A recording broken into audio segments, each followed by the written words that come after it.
새벽에 나오신 분도 계시겠지만 저는 남미 대한민국과는 지구본으로 보면 정반대인 파라과이 우리 윤종남 목사님 그 옛날에 정말 위대한 사역하셨던 그곳에서 저도 사역을 시작했습니다. 그래서 파라과이에서 약 16년, 17년 사역하고 브라질 상파울로에서 약 5년, 만 4년 6개월을 사역하고 지금은 이제 우리 여의도 순복음교회 당회장이 되신 이용훈 목사님이 사역하시던 LA 나성 순복음교회 제가 이용훈 목사님 들어가시면서 후임으로 가서 그것을 약 12년 지금 이제 사역하고 있습니다. 한국이든 한국과 지구 정반대인 남미이든 아니면 세계 최강대국이라고 말하는 이 미국이든 간에 중요한 것은 진리는 오직 하나, 하나님의 말씀이고 우리를 구원하시는 구세주는 오직 한 분, 예수 그리스도뿐인 줄로 믿습니다. 오늘 우리가 함께 읽었던 진리의 말씀 성경은 예수님께서 직접 비유로 우리에게 가르쳐 주신 하나님 나라에 대한 말씀입니다. 무엇에 대한 말씀이라고요? 하나님 나라에 대한 말씀. 한번 따라해 보겠습니다. 생명을 심으면 역사는 일어난다. 한 집사님이 주일날 이렇게 교회에서 예배를 드리다가 정말 큰 은혜를 받았습니다. 근데 그때 목사님의 설교 내용이 범사에 감사하라라는 내용이었거든요. 늘상 들을 수 있는 말이지만 정말 성령께서 감동을 주셔서 이 집사님의 마음속에 그래 내가 정말 이제 감사하면서 살아야 되겠다 그런 결단, 거룩한 소원이 일어났습니다. 그리고 월요일이 되었습니다. 아주 복잡한 시간을 피해서 이제 본인의 가게로 출근하시는데 나가시는데 전철을 타고 가시는 거예요. 근데 전철을 타고 가는데 분명히 이건 부산 얘기가 아니에요. 서울에 있는 이야기일 겁니다. 전철을 타고 가는데 이렇게 전철에 있는데 가는 중간에 이제 정류소에서 문이 열리면서 몸이 불편하신 장애우 한 분이 타시는 거예요. 그러니까 그 장애우가 타시는 것을 보면서 맞은편에 있던 한 분이 벌떡 일어나면서 자리를 양보해 드리는 거죠. 이렇게 그런데 이 장애우시니까 아무래도 이렇게 좀 걸음걸이가 늦지 않습니까? 근데 갑자기 그 양보한 그 자리에 핸드백이 하나 쫙 날라오면서 잠깐 그러면서 어떤 아주머니 한 분이 핸드백을 딱 던지면서 자기 자리라는 거죠. 이제 그러면서 그 자리에 딱 앉는 거예요. 그러니까 그 장애우 되신 분도 미안하고 무안하고 일어난 분은 더 화가 나고 주변에 쳐다보고 있는 모든 사람들이 다 그냥 마음속에 짜증나고 실망스러운 분위기였었습니다. 근데 이분이 손잡이를 잡고 딱 서서 그걸 바라보면서 갑자기 마음속에 어제 설교를 들었던 범사에 감사하라 그리고 자신의 결단, 내가 정말 이런 상황에서 이런 걸 보면서 내가 어떻게 감사할 수 있을까, 그런 우라통이 팍 이렇게 순식간에 치밀어 오르면서 손잡이를 잡고 잠깐 기도했답니다. 잠깐 기도하는데 놀라운 하나님의 은혜가 임한 거예요. 그래서 이분이 자기도 모르게 큰 소리로, 큰 소리는 아니지만 그냥 나오는 소리로 하나님 감사합니다. 이 여자가 제 아내가 아닌 것이 감사합니다. 그러니까 그냥 같이 그 소리를 들었던 주변 사람들이 함께 다 웃었다는 거죠. 저는요 그 이야기를 들으면서 보십시오. 그 집사님이 주일날 예배를 드리며 하나님 말씀을 다 받아들이니까 그분 안에 하나님의 나라가 임하여 있지 않습니까? 사실 불편하고 화나고 짜증낼 수 있는 상황인데도 불구하고 그 하나님을 의지하고 말씀을 붙들고 묵상하는 순간에 하나님의 나라가 임하니까 해석도 올바르게 나오고 또 감사도 지켜나가고 이 건강한 모습을 보여줄 수 있다는 거예요. 하나님의 나라의 능력은 뭐 이것과 비교할 수 없는 놀라운 강한 힘과 능력이 있는 줄로 믿습니다. 자, 저는 오늘 여러분과 함께 생명을 심으면 역사는 일어난다라는 제목으로 선교제에서 경험했던 하나님 그리고 이 시대를 살고 있는 저와 여러분에게 주시는 하나님의 세 가지 은혜를 함께 나누기를 원합니다. 첫 번째, 하나님의 나라의 생명. 우리에게 주신 하나님 나라의 생명은요 작더라도 그것이 작은 것이라 할지라도 세상을 이기는 힘이 있다라는 것을 우리가 알아야 합니다. 하나님 나라의 생명은 작게 시작합니다. 작게 시작하지만 그러나 그것은 세상을 어떻게 한다고요? 이기는 힘이 있다. 세상을 이기는 힘이 있다라는 것입니다. 오늘 본문에서 진리이신 예수님께서 직접 가르쳐 말씀하실 때 하나님의 나라를 가장 작은 씨앗인 겨자씨 한 알과 같다라고 설명하십니다. 그러면서 예수님 또 덧붙여서 그 씨가 땅 위의 모든 씨보다 작은 것이로되 라고 하시면서 작다는 것을 주님이 지금 강조하고 계십니다. 처음에는 비록 작은 씨였지만 그러나 그것이 심기어지니까 나중에 자라게 되는데 모든 풀보다 큰 나무가 되고 새들이 와서 깃들이게 된다라고 말씀하시는 거예요. 즉 작다 할지라도 하나님의 나라의 생명이 있으면 그 하나님의 나라는 모든 것을 이길 수 있도록 반드시 위대하게 자라나고 성장하게 된다는 것을 우리에게 약속하여 말씀하는 것입니다. 자, 이렇게 한번 생각해 보십시오. 크기로 따진다면 널빤지가 굉장히 큽니다. 생명이 있는 작은 송사리보다 수십, 수백, 수천 배 큽니다. 하지만 생명이 없는 널빤지는요, 물의 흐름대로 물결대로 흘러가 버릴 수밖에 없는 거예요. 그러나 생명이 있는 송사리는 비록 널빤지에 비해서는 크기가 지독하게 작을지 모르지만 생명이 있기 때문에 물살을 거슬러 올라갈 수 있는 것 아닙니까? 마찬가지라는 거죠. 우리가 가진 이 육체의 생명은요, 사실은 첫사람 아담과 하와가 하나님께 범죄함으로 말미암아 이 선악을 알게 하는 나무의 열매를 먹는 날에는 정령 죽으리라 한 대로 사실은 죽은 생명입니다.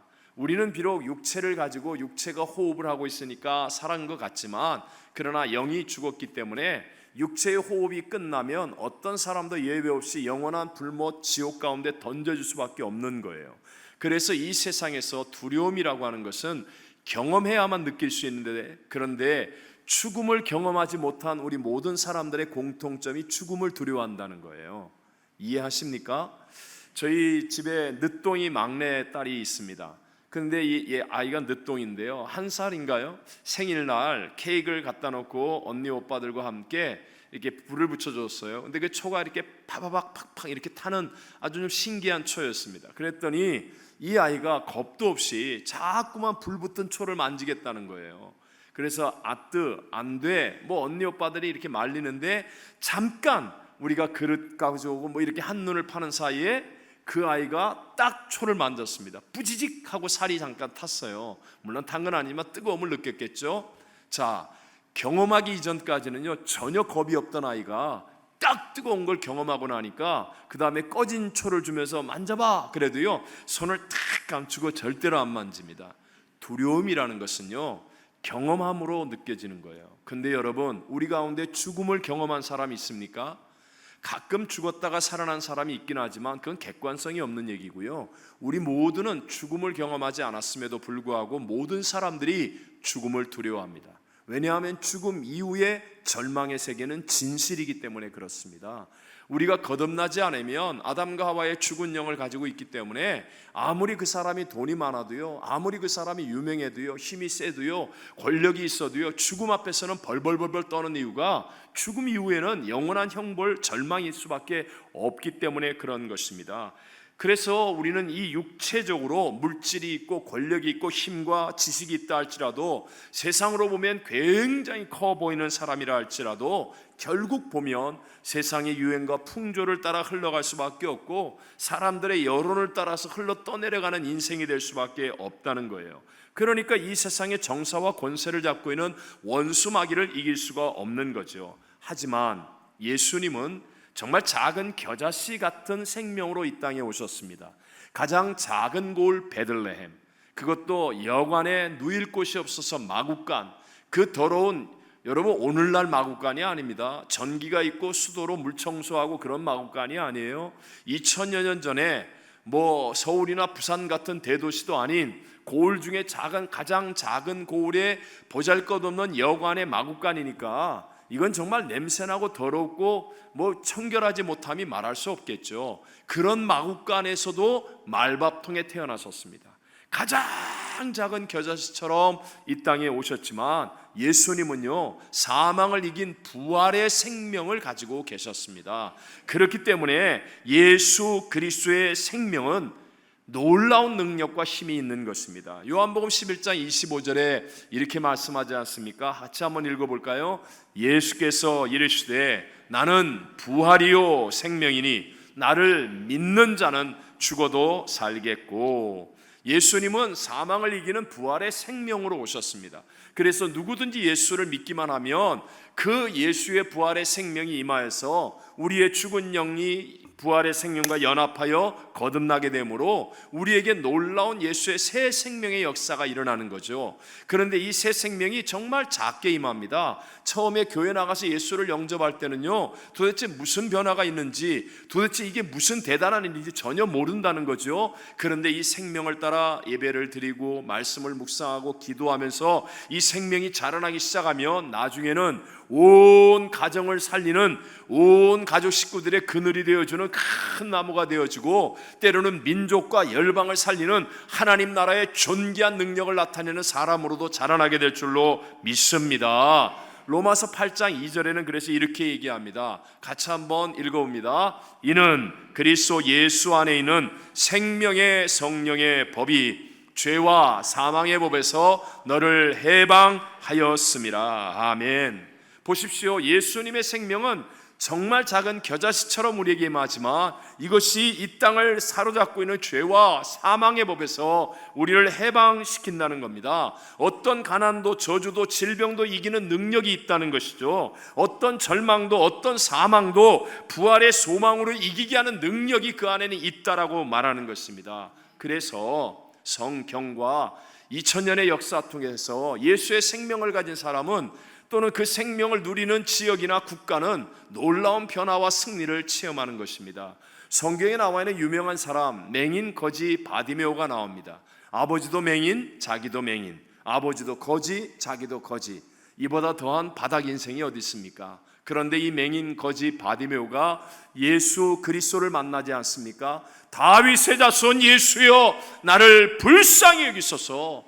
그러니 사람들이 오히려 구박합니다. 시끄럽다. 너까진 게 왜 예수님 걸어가는데 방해하냐? 예수님 말씀 듣고자 하는 우리들에게 왜 시끄럽게 떠드냐? 누구 하나 도와주지 않은 가장 작고 연약한 자였지만 그는 더욱 소리를 높여 예수님을 부르죠. 다윗의 자손 예수여 나를 불쌍히 여기소서. 그래서 예수님을 만나고 내게 무엇을 하여 주기를 원하느냐? 보기를 원합니다. 내 믿음대로 될지어다. 믿는 자에게 예수의 생명이 임하는 거예요. 그랬더니 바디메오의 눈을 뜨지 않습니까? 그리고 성경에 바디메오라는 위대한 이름이 기록되어집니다. 이 이야기는요, 바디메오는요 초대교회에 정말 훌륭한 지도자 역할을 잘 감당했다는 것입니다. 가장 처절한 바닥을 친 인생, 맹인거지 바디메오에서 가장 위대한 성경에 기록된 바디메오가 되는 이유는 무엇입니까? 예수 그리스도를 만나고 예수의 생명이 임하니까 질병도 이기고 절망도 이기고 저주도 이기고 운명을 이기는 하나님의 새 역사가 일어나게 된 줄로 믿습니다. 우리 잘 아는 가족에게조차도 버림을 받았던, 자기의 모든 가진 것까지도 다 허비했던 12의 혈루병 앓던 여인도 있지 않습니까? 이 여인도요 희망을 찾을 길이 없었습니다. 그러나 예수의 소문을 들으며 믿음을 키웠고, 예수님께서 마을을 지나가신다는 소식을 듣고 이 여인이 일어나 예수님을 향한 믿음을 증거하죠. 그리고 예수님께 나아가 그 옷가에 손을 대는 것입니다. 여러분, 12년 동안 병을 앓아도 힘든 법인데 온몸에 피를 쏟는 병입니다. 이 여자가 손을 대는 것은 무조건 다 저주받은 것이라, 이 여자가 손댄 것은 성물도 성물이 아니고요, 어떤 것도 거룩해지지 않는 거예요. 이런 처절한 절망 속에 있었던 여인인데도 불구하고 오직 예수님을 향한 믿음을 가지고, 그 12명의 제자들은 다 어부 출신의 강력한 남자들 아닙니까? 주변에 따라다니는 사람도 힘있고 강력한 남자들인데 정말 일어서기만 해도 하늘이 빙빙 도는 12년 동안 피를 쏟았던 이 연약한 여인이 손만 대어도 저주받은 물건으로 변화되는 이 천벌 가운데 있는 여인이 오직 예수님을 향한 믿음 한 가지를 가지고 뚫고 들어가서 예수님 옷가에 손을 대는 거예요. 그랬더니 혈루의 근원이 즉시로 말라버리는 주님의 능력이 나타난 줄로 믿습니다. 뿐입니까? 이 여인의 간증은 그 당시에 그 자리에 있었던 모든 사람들을 움직였을 뿐만 아니라 오늘날 우리들에게도 영감과 도전과 은혜를 주는 위대한 여인으로 바뀌어진 것입니다. 이 여인에게 있었던 힘은 예수의 생명을 믿는 힘이었다는 것이죠. 심지어는 죽은 나사로도 이미 죽은 지 나흘이 지나서 썩어 냄새 나는데도 불구하고 예수 그리스도가 나사로야 나오라 부르니까 예수 그리스도와의 생명의 연합이 일어나니까 죽은 자리에서도 일어나는, 그래서 부활의 증인이 되어지는 위대한 새 역사가 일어나게 된 줄로 믿습니다. 오늘 이것이 중요한 거예요. 예수 그리스도의 생명의 역사는 우리 모두를 살리는 새 힘과 능력이 있는 줄로 믿습니다. 제가 종종 말씀드리지만 이 강단은 재질이 무엇이든지 간에 이게 살아있는 건 아니거든요. 살아있는 것이 아니기 때문에 이 죽은 것은요 얼마든지 처음부터 크게 만들 수 있습니다. 이 강단을 더 10배 더 크게도 시작부터 만들 수 있습니다. 하지만 생명이라는 것은요, 예를 들어 동물 중에 큰 동물 곰도요 처음에는요 아주 정말 어미곰 뱃속에 들어있는 작은 새끼로부터 시작하는 거예요. 가장 작은 것으로부터. 여러분, 교회 나와서 처음부터 내가 대접받고 처음부터 내가 위대한 사람이 되고, 그게 아니라 예수의 생명이 내게 임하면, 물론 우리가 얼마나 열심히 기도하고 말씀 앞에 순종하느냐에 따라 달라지지만 처음에는 내가 예수 믿었는데 대단한 일이 없는 것 같은데, 사람들이 날 알아주지 않는 것 같은데 라고 할지라도 예수의 생명이 내 안에 있고 이 생명을 따라 살아가면 반드시 자라나는 역사, 하나님이 주신 놀라운 역사가 일어나게 될 줄로 믿습니다. 이게 우리 순복음 금정교회 성도님들은 성숙해서 오해하지 않을 거라고 생각하니까, 예를 들어 저 같은 사람도요, 저와 제 아내도 우리 윤정남 목사님과 사모님 이 생명의 복음의 말씀으로 자라난 사람 중에 한 사람 아닙니까? 제가 여러분 파라과이를 아십니까? 혹시 파라과이의 델레스테라는 곳을 아십니까? 여러분만 모르는 게 아니라 다 모르더라고요.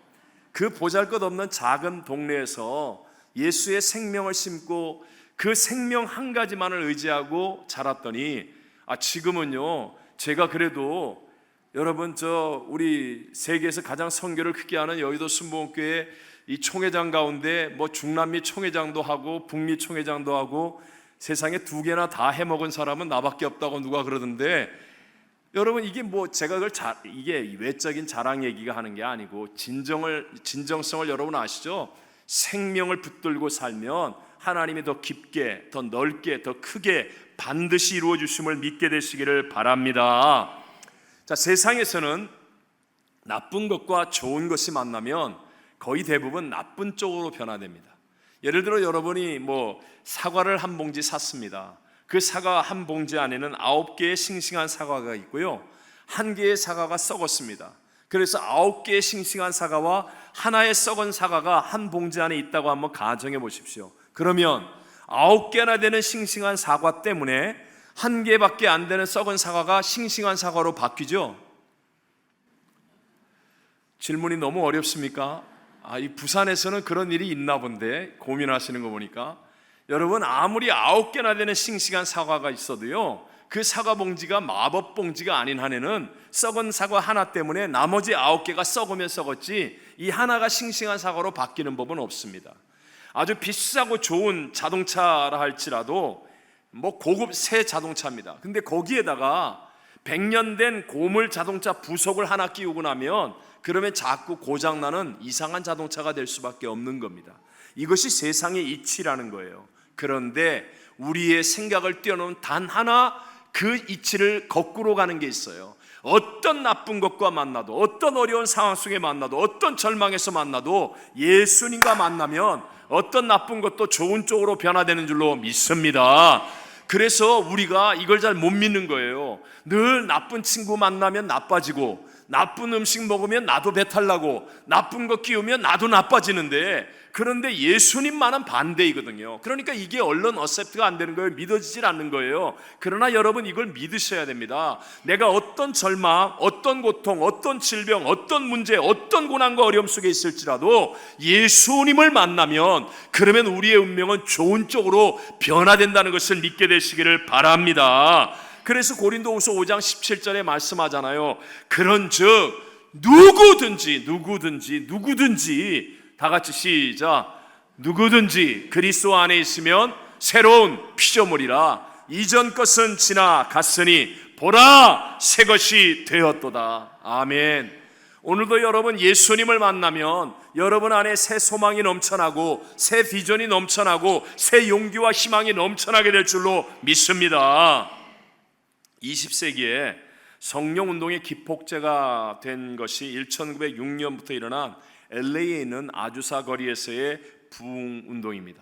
아주사 대부흥이라고 얘기하죠. 우리나라 평양 원산 1907년도에 일어나기 전 일어났던 정말 엄청난 성령운동이었습니다.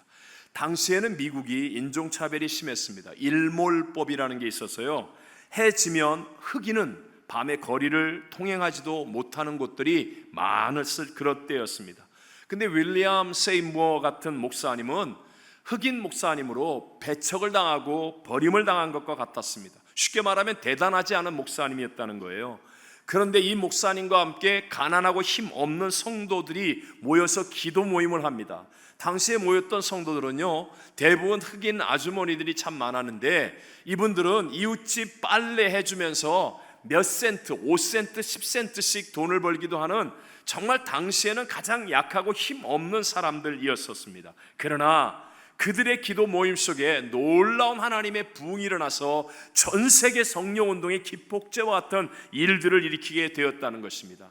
마치 에스겔서 37장에 나와 있는 골짜기의 마른 뼈들인데 여호와의 생기가 들어가니까 그들이 살아나고 일어나서 강력한 하나님의 군대가 된 것과 같이 그들이 성령의 충만함으로 예수의 생명이 넘쳐나니까 세상에 있었던 어떤 차별의 법, 세상에서 있던 어떤 연약함, 이런 것들을 다 뛰어넘어 극복하는 하나님의 능력으로 세계의 부흥을 이루게 된 줄로 믿습니다. 그러므로 중요한 것이 무엇입니까?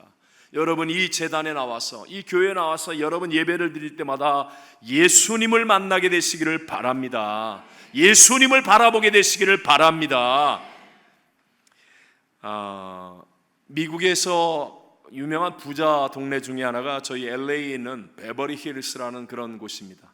정말 부자 동네입니다. 그 동네 부자 학생들을 위한 캠프가 하나 있었어요. 미국에서 아주 유명한 목사님을 초청해서 이 베버리 힐스에 사는 아주 부잣집 아이들을 모아놓고 말하자면 수련회 같은 그런 캠프를 했거든요. 근데 사실 뭐 부잣집 아이들이 모여 있으니까 그러니까 그냥 잘 먹고 잘 입고 잘 노는 그런 모임이 자꾸 되어가는 거죠. 근데 그 가운데 특별하게 다운 증후군 질병을 앓고 있는 제리라고 하는 남학생이 같이 있었습니다. 하지만 이 부잣집 아이들에게 왕따를 당하고 있는 거예요. 누구나 그렇게 쉽게 느낄 수 있을 만큼 왕따를 당하고 있었습니다. 자, 마지막 시간이 되었습니다. 미국 사람들이 주로 잘하는 쉐어한다고 그러죠. 받은 은혜를 함께 나누는 것으로 마지막 날을 정리하는데 이제 한 명씩 나와서 수련회 캠프 동안에 있었던 이야기들을 이렇게 쉐어합니다. 부잣집 아이들 교육 잘 받으니까 말도 잘하죠. 막 세련되게 말도 잘하는데 그런데 전혀 감동이 일어나지 않았어요. 근데 마지막에 이 강사 목사님께서 제리에게도 나와서 제리 나와서 너 한마디 해라. 그러니까 애들이 눈이 동그래지는 거예요. 제가 어떻게 무슨 말을 할 수 있단 말이야. 그런 분위기입니다. 이 제리가 아주 불편한 몸을 가지고 앞으로 어렵게 나왔습니다. 그리고 아이들이 관심도 기울이지 않는 그런 표정과 모습으로 이렇게 있는데 제리가 앞에 나와서 뒤에 강단 뒤에 있는 십자가를 손으로 가르치는 거예요. 십자가를 손으로 가르치면서 아주 어렵게 입을 열어서 얘기합니다. 십자가를 손으로 가르치더니 Jesus loves you. 예수님이 너희를 사랑해. 그 아이가 불편한 몸으로 나왔어요. 십자가를 가리키면서 Jesus loves you. 예수님이 너희를 사랑해. Jesus loves you. 예수님이 너희들을 사랑해. 그 얘기를 3번 하는데요, 갑자기 아이들의 마음속에 예수님의 은혜가 임하기 시작했습니다. 그러더니 그냥 아이들이 눈물바다가 되어지면서요, 순식간에 놀라운 하나님의 은혜로 가득 사로잡히게 되었다는 것입니다. 비록 어눌하지만 제대로 몸도 못 가누고 말도 잘 할 수 없었지만 그러나 그 제리는요, 정말 예수님을 바라보고 있었고 예수님을 생각하고 있었어요.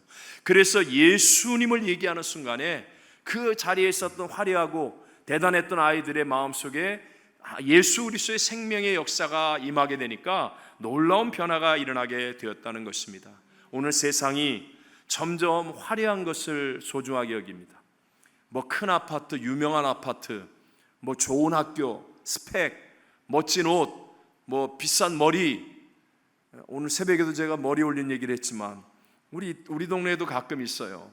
그러면 저는 그런 분에게 막 물을 갖다 붓습니다. 주여 용서해 주옵소서. 그게 나쁘다는 건 아닙니다. 하지만 여러분, 교회에서 우리가 이 귀중한 예배를 드릴 때 더 소중한 것이 무엇입니까? 여러분, 믿음의 주여 온전케 하시는 예수를 바라보게 되시기를 바랍니다. 정말 예수님을 사랑하시고 예수님을 찬양하시고 예수님을 묵상하시고 그 십자가와 부활의 은혜가 여러분의 가슴 속에서도 가득히 넘쳐나게 되시기를 바랍니다. 비록 우리가 남들처럼 비싸고 화려한 아파트, 좋은 동네, 뭐 좋은 학교, 좋은 어떤 것들, 그런 것들이 없을지라도요, 예수님조차도 가장 작은 골, 그 작은 마구간의 말밥통에서부터 위대한 세상을 변화시키는 구세주의 역사를 일으키셨는데, 그 예수의 생명이 내게 임하면 우리를 통하여서도 하나님의 위대한 역사가 일어날 수 있음을 믿게 되시기를 주의 이름으로 축원합니다. 쉽게 얘기해서 지난 4월 달에 발생한 우리 한국 강원도 고성의 산불의 1차 원인이, 그 강원도 재난안전대책본부에 따르면 전신주에 달린 그 개폐기 근처 전선에서 발생한 스파크 때문이라고 얘기하잖아요. 작은 불꽃, 스파크가 일어나서 그 큰 불로 번져내게 되었습니다. 250헥타르가 넘는 산림이 잿더미가 되고 고성과 속초에서만 400채 이상의 주택이 다 피해를 입었다고 말합니다. 여러분, 반대로 긍정의 불꽃이 있지 않습니까? 긍정의 불꽃. 마가 요한의 다락방에 모여서 기도했던 120명의 성도들. 여러분, 오늘 수요예배 나온 이 120명보다 우리 성도들보다 더 작은 120명의 성도들, 그들은요 절대적으로 약한 자입니다.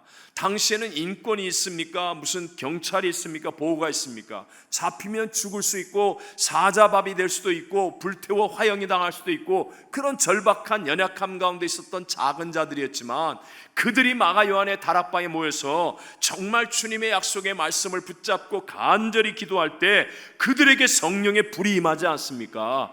그 성령의 작은 불이 오늘 온 세계를 불사르고 오늘 우리들까지도 구원의 자리에 있게 하는 하나님의 위대한 역사를 이루게 된 줄로 믿습니다.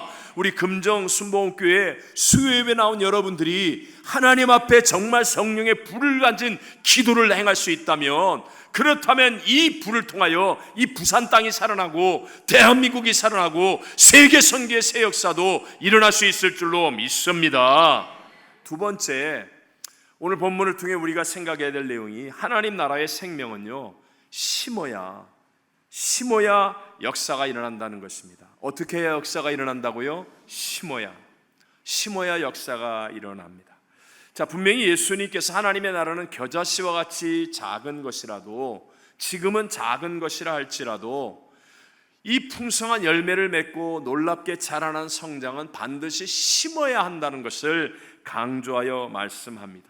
아무리 귀중한 생명이 있다 할지라도 그것을 심지 않으면 자라날 수가 없다라는 것을 기억하셔야 합니다.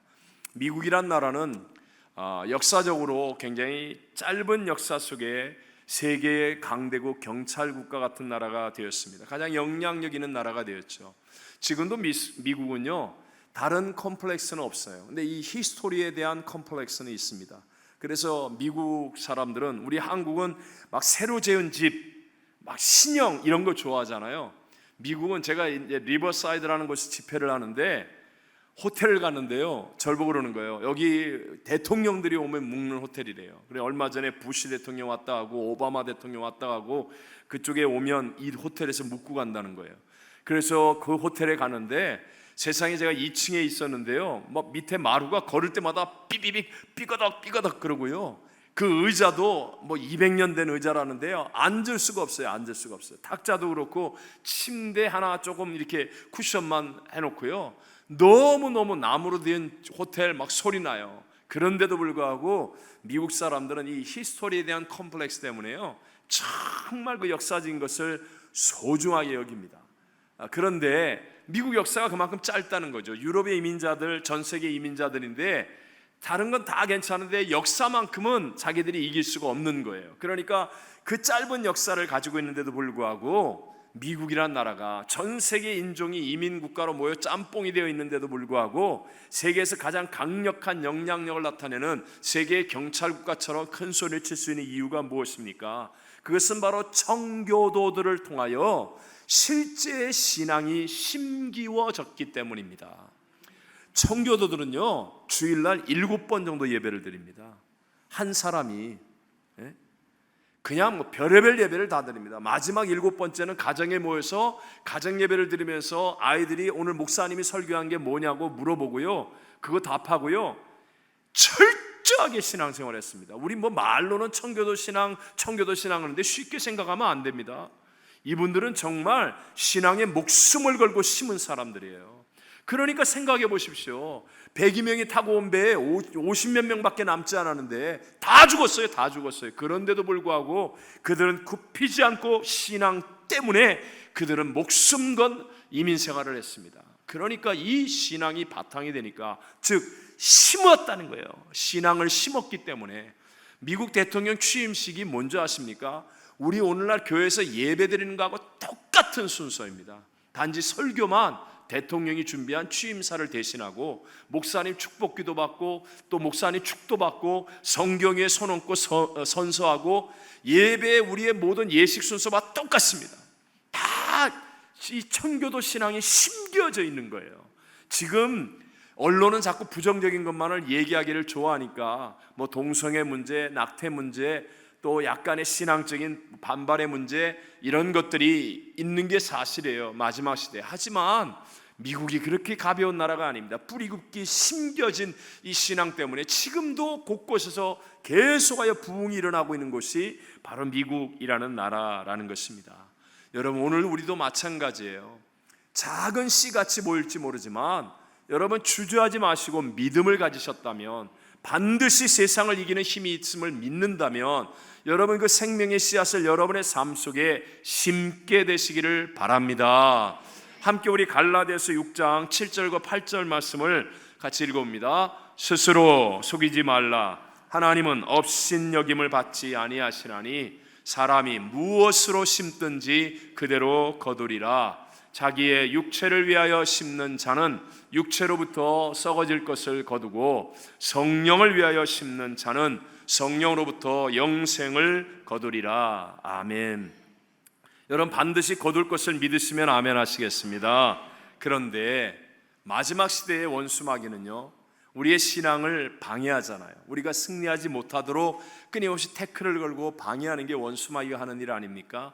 그래서 우리로 하여금 생명을 심기만 하면 우리는 이기게 되어 있어요. 그러니까 우리로 하여금 심지 못하게 어마어마하게 방해하는 겁니다. 그게 무엇입니까? 그 강력한 무기 중에 하나가 기독교 패배주의라는 거예요. 기독교 패배주의. 끊임없이 교회와 주의 종 또는 성도들의 문제를 지적하고, 그래서 마치 막 문제투성인 것처럼 말하면서 그리스도인들로 하여금 주눅들게 만들어서 전도도 못하고 선교도 못하고 끽소리도 못하고 그냥 세상의 눈치 보며 기독교 패배주의에 빠져서 심지 못하게 만드는 거예요. 예를 들어서요, 프랑스 파리 같은 데는 굉장히 유명한 관광지 아닙니까? 세계에서 가장 많은 관광객이 모이는 곳인데요. 그런데 파리 그 큰 시내에 한 작은 카페에서 테러가 일어납니다. 그러면 이게 우리 교인들이 이제 실제로 그랬거든요. 프랑스 파리에 가려고 오랫동안 준비했는데 바로 직전에 테러가 일어났어요. 작은 카페에서. 그러니까 그분들이 몇 년을 준비했는데 안 가시더라고요. 그분뿐이겠습니까? 전 세계 사람들이 파리를 안 갑니다. 그리고 두려움에 사로잡힙니다. 프랑스 파리에서 일어난 작은 그 카페에서의 테러가 전 세계를 분란에 빠뜨리는 거예요. 마찬가지로 교회와 그리스도인들의 일부 약점이 있습니다. 또 부정적인 것이 있습니다. 새벽에도 얘기했지만 다시 한번 복습할까요? 여러분, 세상에 문제가 있습니까? 없습니까? 있습니다. 여기 서 있는 목사에게 문제가 있습니까? 없습니까? 이렇게 참 뜸을 들이는 분은 새벽 예배 잘 들으신 분들이에요. 있습니다. 문제가 있습니다. 여러분들에겐 문제가 있습니까? 없습니까? 있습니다. 자, 문제 있는 세상에 문제 있는 목사, 문제 있는 성도가 모였는데 그런 교회에 문제가 있습니까? 없습니까? 있어야죠. 교회에 문제가 없으면 그건 교회 아닙니다. 그건 이상한 사이비 집단입니다. 교회는요, 별의별 문제 있는 사람이 다 오는 곳이에요. 문제가 있습니다. 그런데 그걸 계속 언론과 SNS 같은 것을 통하여 부정적인 것들을 계속 문제 제기해서요, 우리로 하여금 기죽게 만드는 거예요. 그래서 교회는 안 된다, 이제 그리스도인은 못한다, 기도해도 소용없다, 선교도 할 수 없다 등등 냉소주의, 비판주의, 기독교 패배주의, 이런 것들에 빠져서 우리가 완전히 주눅들어서 심지 못하게 하는 것입니다. 물론 건강한 비판은 당연히 있어야 되겠죠. 하지만 건강한 비판을 가장한 무분별한 문제 제기, 무조건 문제 제기만 해놓고 말이죠, 그럼 문제. 교회는요, 문제를 말하면 끝이 없는 곳입니다. 문제를 말하면 백전백패합니다. 왜 이깁니까? 우리는 문제보다 크신 예수님이 교회의 머리이시고 하나님이 주인이시기 때문에 우리는 모든 문제 있는 사람 보고 오라고 얘기하는 거예요. 그래서 문제보다 위대한 하나님의 역사를 체험하게 될 줄로 믿습니다. 다시 한번, 하나님은 문제보다, 이봐요, 새벽 예배 안 나온 분은 이렇게 엇박자가 나온다니까. 이게 나온 사람하고 안 나온 사람하고 차이예요. 다시, 하나님은 문제보다. 제가 이러면 여러분은 크십니다, 이 큰 소리로 해야 제가 설교가 빨리 끝나는 겁니다. 제가 오늘 설교가 길어지는 건 여러분의 리스폰스가 없기 때문이에요. 다시 한번, 하나님은 문제보다, 하나님은 대적보다, 하나님은 하실 수. 잘 하시네. 자, 한 번 더 해볼까요? 자, 생각하면서요. 하나님은 문제보다, 하나님은 대적보다, 하나님은 하실 수. 그렇습니다, 여러분. 우리가 그 하나님을 믿고 나오는 거지 문제가 없어서 나오는 거예요. 그런 거짓말이 어디 있습니까? 문제가 없는 건 이미 위선이고요, 가식이에요. 저에게도 문제 있습니다. 저도 애가 6명인데 왜 문제가 없습니까? 교인이 수천 명인데 왜 제게 문제가 없습니까? 당장 내일 돌아가자마자 해야 될 일은 산적한데 왜 문제가 없습니까? 그런데도 불구하고 문제보다 크신 하나님, 대적보다 크신 하나님, 하실 수 있는 하나님을 믿기 때문에 할렐루야 아멘하고 전진하고 심는 거예요. 그럼 하나님의 나라가 이루어지고 하나님의 놀라운 역사들이 일어나게 될 줄로 믿습니다. 여러분, 이거 중요한 거예요. 설사 교회가 타락하고 목회자와 성도가 타락했고 했다 할지라도 여러분, 예수님까지 잘못됐습니까? 아니라는 거예요. 하나님의 말씀까지 타락했습니까? 아닙니다, 여러분. 성령님까지 죽었습니까? 그렇지 않다는 거예요. 자, 예를 들어서 여러분, 스티븐 호킹이라는 영국의 유명한 이론 물리학자를 아십니까?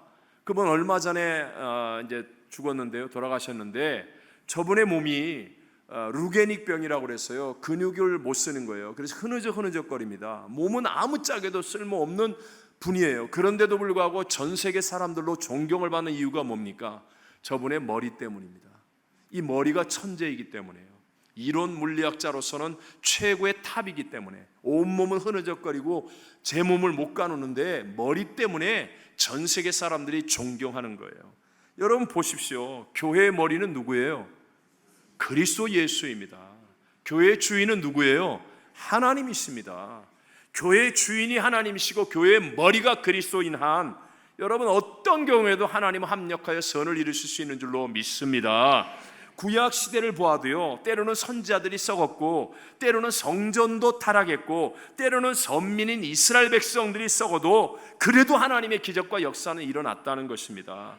중세 시대에 성직자들이 타락하고 교회가 타락하고 성도들이 썩었는데도 불구하고 하나님의 말씀은 안 썩었기 때문에 마르틴 루터의 마음속에 하나님의 말씀이 생명이 임하여서 이 땅에 종교개혁을 일어나고요, 성령의 역사는 기도하는 사람들을 통하여 온 세상을 바꾸는 위대한 새 역사를 만들게 된 줄로 믿습니다.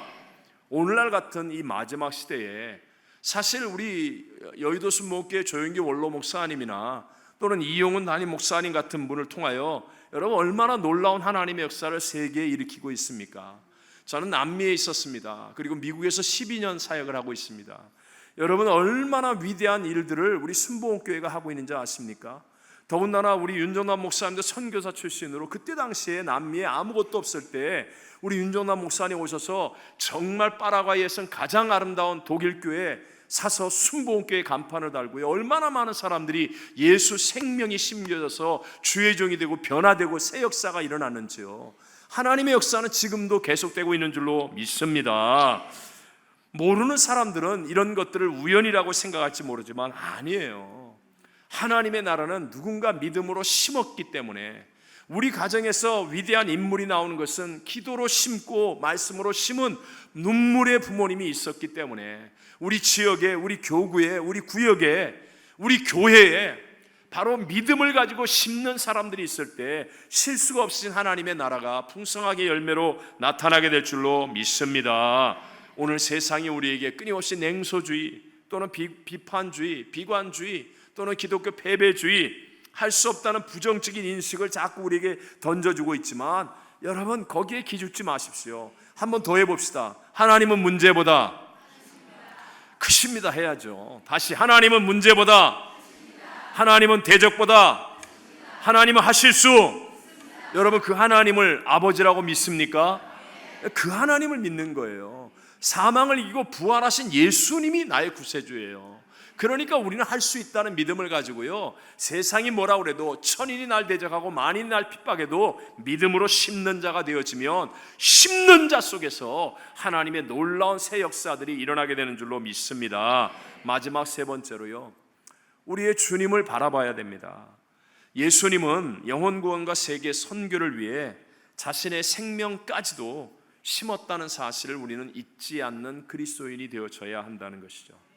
예수님의 구세주 되심, 예수님의 나의 주인 되심. 우리의 모든 문제는 예수님을 잃어버리기 때문에 생기는 것이거든요.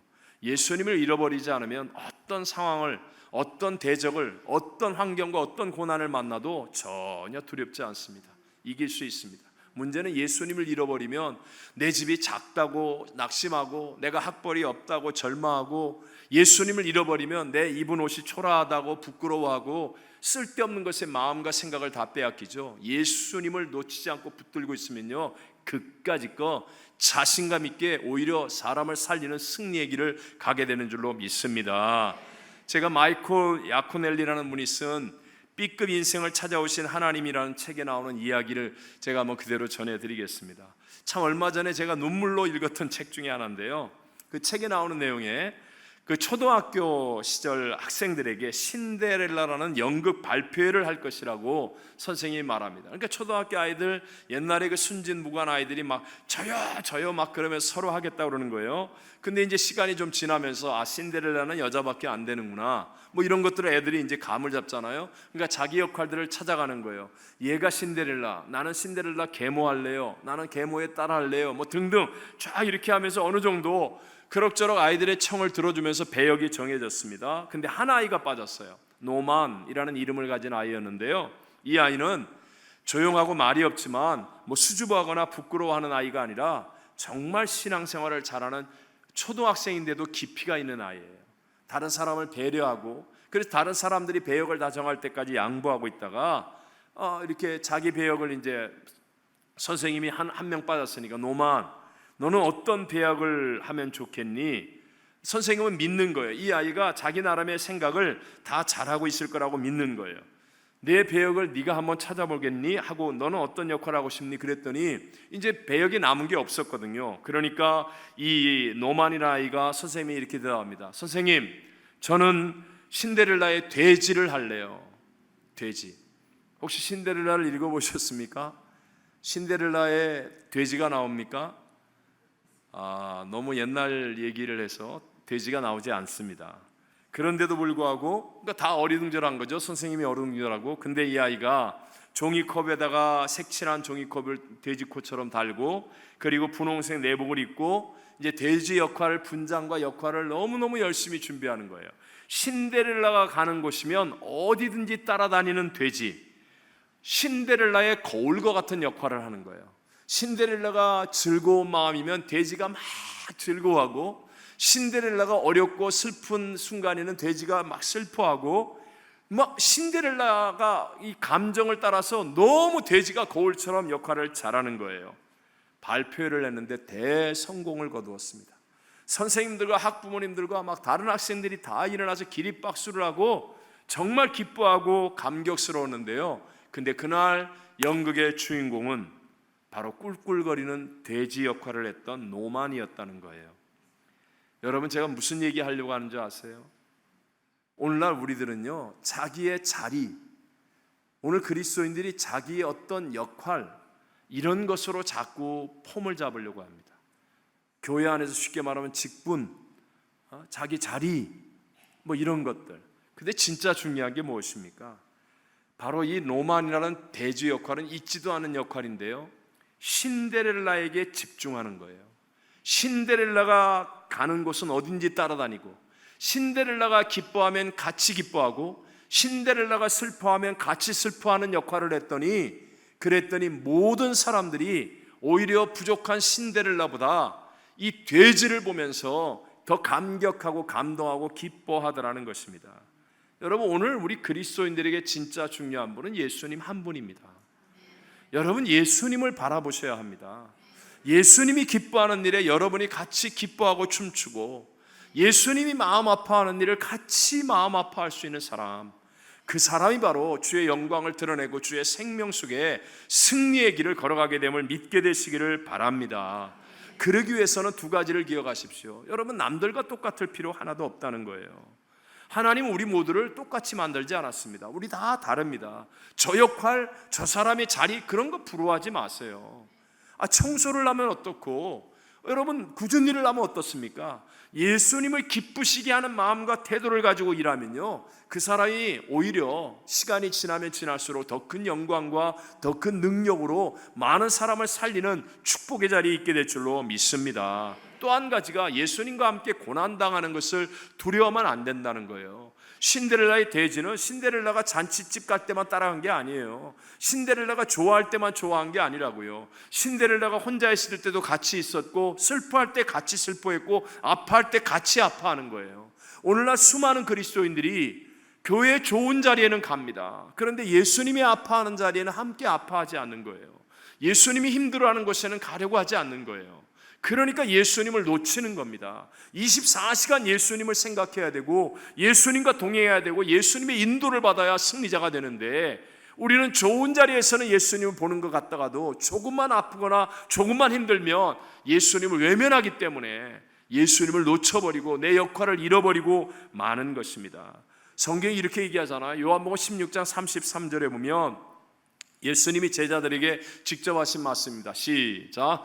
이것을 너희에게 이르는 것은 너희로 내 안에서 평안을 누리게 하려 함이라. 세상에서는 너희가 환난을 당하나 담대하라. 내가 세상을 이기었노라. 아멘.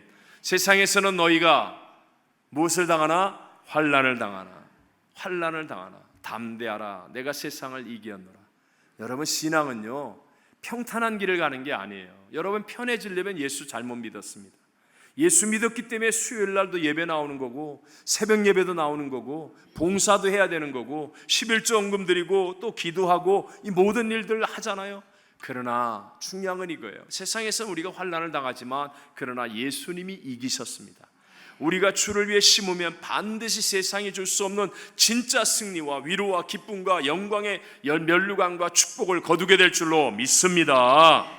그래서 신앙에서 제일 중요한 것, 성경의 주제는 언제나 주님과 하나됨이에요.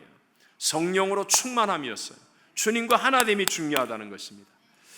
제가 제 얘기를 해서 죄송하지만 이해를 위해서요, 저는 사실 몇 달 전에 어깨 인대 수술을 했습니다.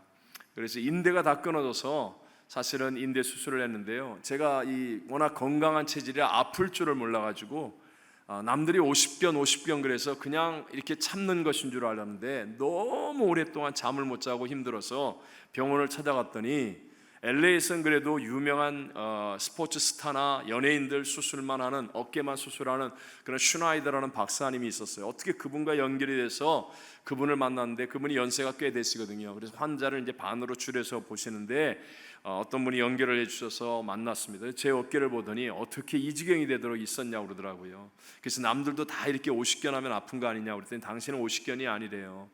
인대가 오래전에 끊어져서 하나도 남은 게 없어서 뼈가 붙어서 잘못돼서 하여튼 좀 큰 수술을 했습니다. 전신 마취를 하고 3시간 반 동안 동영상을 만들어 주더라고요. 3시간 반 수술한 걸 20분짜리로 만들었는데 막 어깨를 막 갈고 속안에서 말입니다. 그리고 막 이 안에 심지를 5개를 지금 박았습니다. 그리고 패치를 만들어서 붙이고 하여튼 등등.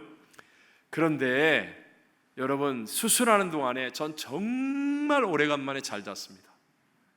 3시간 반 수술이었는데 마취하고 깰 때까지 너무너무 잘 잤습니다. 제가 한 건 아무것도 없었습니다. 오직 그 의사가 혼자서 간호사들하고 죽도록 고생했습니다. 그분이 다 이뤘다 하신 거 나는 그냥 받아들이기만 했습니다. 그래서 제가 수술하는 게 이게 구원의 은혜와 같은 것이구나, 그런 생각이 들었어요. 근데 문제는 수술이 끝난 다음부터 지금까지 재활을 하는 거예요. 재활이 너무 어려워요. 지금 재활을 하는데요, 일주일에 3번씩 해야 되는데 여기 와서는 안 하니까 너무 좋아요. 어쨌든 재활을 안 하면 제 몸이 틀어지고 운동도 할 수 없고 3번씩 할 때마다 웁니다. 할 때마다 웁니다. 근데 이 재활은 내가 해야만 합니다. 이게 성화와 같은 거예요. 예수를 값없이 믿어 구원받은 게 끝이 아닙니다. 여러분, 정말 우리는 거룩한 삶으로, 거룩한 생각으로, 거룩한 인품으로 바뀌어져야 합니다. 이거는 다른 사람이 할 수 있는 게 아니에요. 예수님을 오직 바라보고 예수님을 손을 붙잡고 예수님과 동행하며 성령의 충만함을 따라 하나님 나라를 위해 예수님처럼 복음을 전하고 애쓰는 일을 해야 된다는 거예요. 제가 이 재활운동하면서 깨달은 게 무엇인지 아십니까?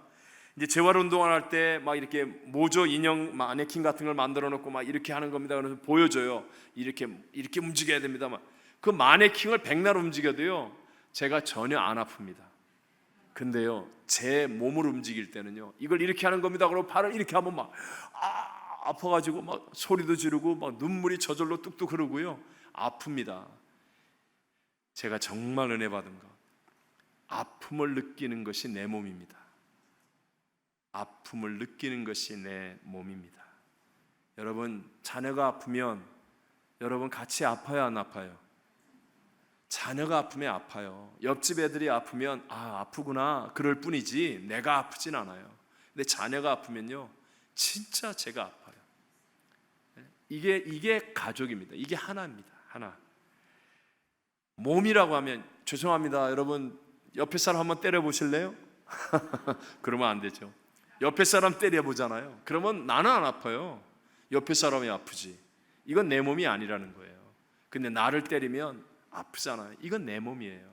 여러분, 주님과 하나라는 게 무슨 의미일까요? 주님이 아파하는 일이 나도 같이 아파져야 돼요. 네? 주님이 아파하는 일을 나는 안 아파. 주님이 교회를 향하여 애타하는 그 마음이 나는 전혀 안 느껴져요. 이게 무슨 하나입니까? 교회 등록하다 내면 하나입니까? 교회 몇십 년을 다니면 무슨 소용이 있습니까? 주님이 아파하는 일을 같이 아파하고 주님이 바라보며 저 영혼을 구원하기 위해 애써하는 그 마음이 내게도 전달되어져서 그 영혼을 구원하겠다고 하고, 주님이 세계 선교를 위해 그렇게 애를 다하는데 거기에 내가 같이 마음이 끓어오르고 아파져서 한 마음이 되어져야 그게 주님과 하나됨 아닙니까? 예수님이 이 땅에 오신 목적이 무엇입니까? 인자가 온 것은 잃어버린 자를 찾아 구원하려 함이니라 그랬습니다. 여러분, 왜 누가복음 15장에 나오는 탕자의 형이 그 착하게 율법을, 아버지의 명을 어김없이 다 지키는데도 불구하고 왜 나쁜 사람이라고 우리에게 각인되어집니까? 탕자의 형은요, 아버지의 기쁨도 또 동생의 아픔도 느끼질 못하는 거예요. 느끼질 못하는 거예요. 그러니까 가짜라는 거예요. 한 집에서 살고 있긴 하지만 그러나 이 사람은 마네킹과 같이 살았다 하나 죽은 자예요. 왜요? 느낌이 없는 거예요. 아버지가 왜 기뻐하는지, 탕자가 지금 뭘 아파하는지 전혀 느낌이 없는 거예요. 그러니까 하나가 아니라는 거죠.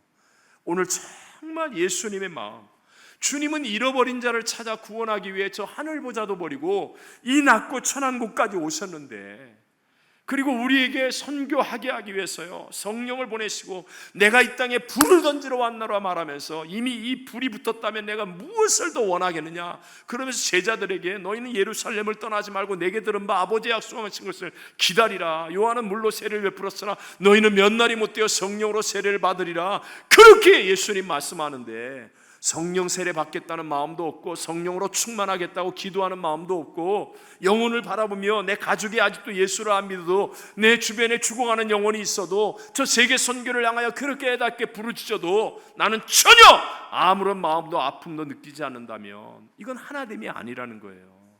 여러분의 마음속에 주님만이 우리의 인생의 유일한 길이고 주님만이 진리이고 주님만이 생명임을 믿으신다면 주님과 같은 마음으로 같은 곳을 쳐다보시고 같이 아파하시고 같이 함께 전진하는 은혜가 있게 되시기를 바랍니다.